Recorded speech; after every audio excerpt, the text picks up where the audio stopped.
ဆရာတော်ဘုရားတပည့်တော်အတိတ်ပဲကြီးလာ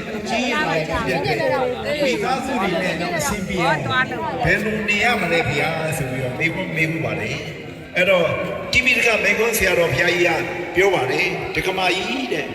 ဝါသုံးလုံးဆောင်တာပါတဲ့ဝါဝါစာဝေဝီရှောင်းဝေမရှုပ်နေဝါသုံးလုံးဆောင်တာပါလို့ပြောပါတယ်နော်အဲ့တော့ကျွန်တော်တို့အကယ်၍မြင်တို့မိသားစုကအင်မတန်မှအေးချမ်းပါလေအဲ့တော့ဒီနေ့အကယ်ဦးထေးမင်းရဲ့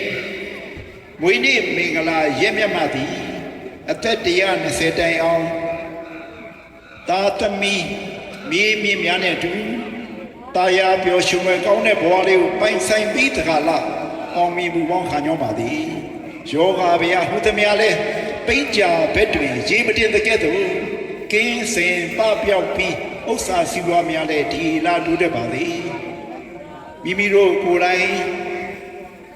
ပညာရှိသူတော်ကောင်းများဖြစ်အောင်ကြင်ကြံအားထုတ်နိုင်ပြီးတောနေရလာလေရလိုက်မှလည်းပညာရှိသူတော်ကောင်းများနဲ့သာရင်စုံစည်းပါသည်ကြောင့်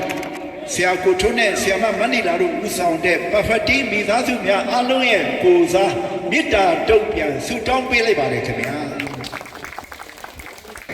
ကဲပါကျွန်တော်ရဲ့ရင်းကြတော့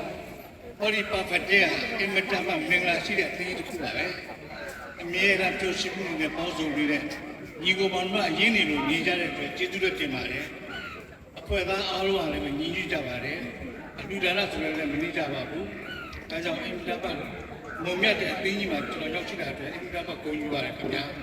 အားလုံးပြုတ်လဲဆိုကျေးဇူးတင်ပါတယ်ကျွန်တော်မိသားစုအနေနဲ့အားလုံးကျေးဇူးတင်တဲ့အတွက်